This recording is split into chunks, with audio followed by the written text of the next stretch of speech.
สบายดีมื้อนี้มาพบกับวิถีชีวิตสไตล์ Barbie Channel อ้าวคลิปนี้ก็หลังจากออกจากพระบาทพุทธสันพวกเราก็สิเดินหน้าขึ้นสู่นครหลวงเวียงจันทน์กันเลยพอระยะทางยังเหลืออีกประมาณ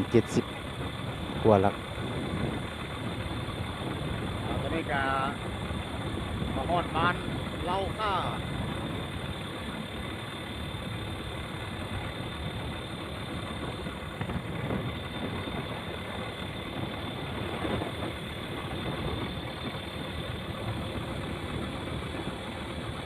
อันนี้ก็แม่นเนี่ยบ้านเล่าค่า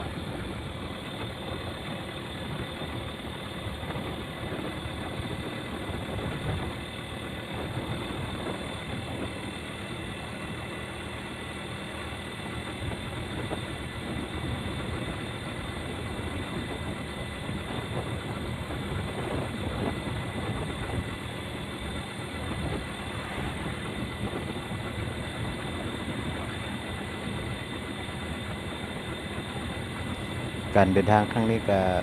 พวกเราก็สิแวะกลับไว้พระธาตุใหญ่ที่หาที่ก่อสร้างแล้วอยู่ที่เข้าสู่บ้าน หัวน้ำโพงของเฮาสิไปแว่อยู่บ้านสุ่มสนุกเมืองปักนึ่งแข่งนครหลวงเวียงจันทน์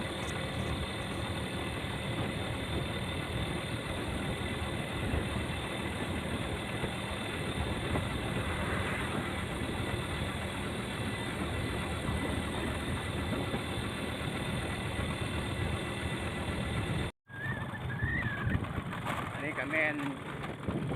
หัวบ้านให้ปักงึม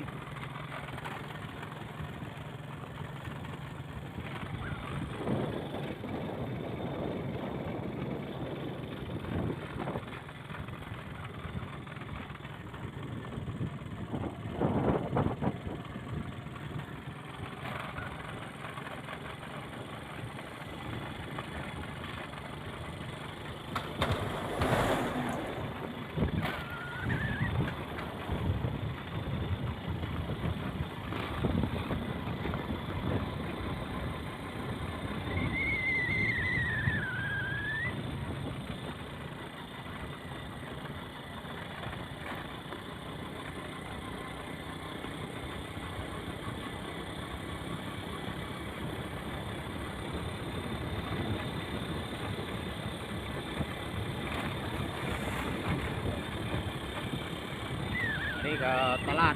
บ้านให้ตลาดให้ปักงึมปั๊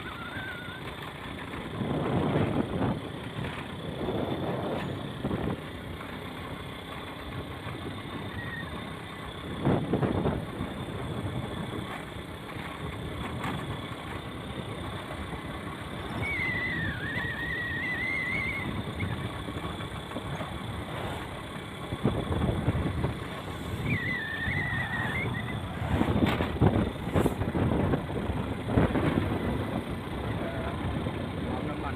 ให้ปักงึม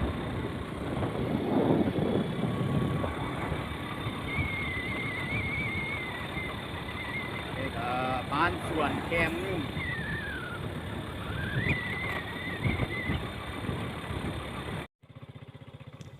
ตอนนี้เราก็มาฮอดอยู่บ้านสุปังพระธาตุใหญ่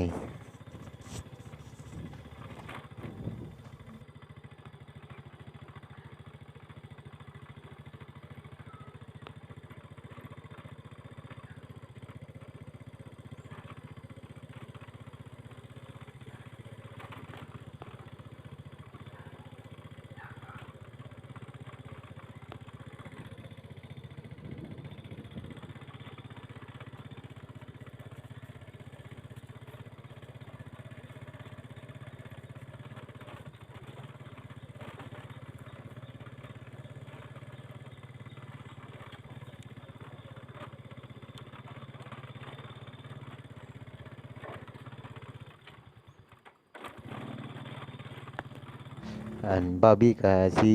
เลาะคร่าวๆแล้วก็กลับไว้บูชาแล้วก็สิเดินทางขึ้นนครหลวงกันเลยอันนี้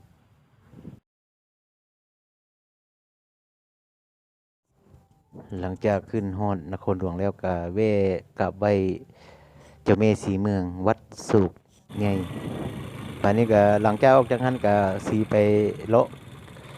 ลิ้นอยู่ที่แถวประตูไส้ไปเลาะแถวเข้มของ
ตอนนี้ก็มาเลาะเข้มของหน้อยหนึง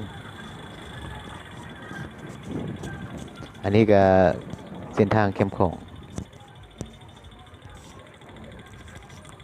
อย่าลืมฝากติดตามคลิปต่อไปของวิถีชีวิตสไตล์บาร์บี้ชาแนลของเด้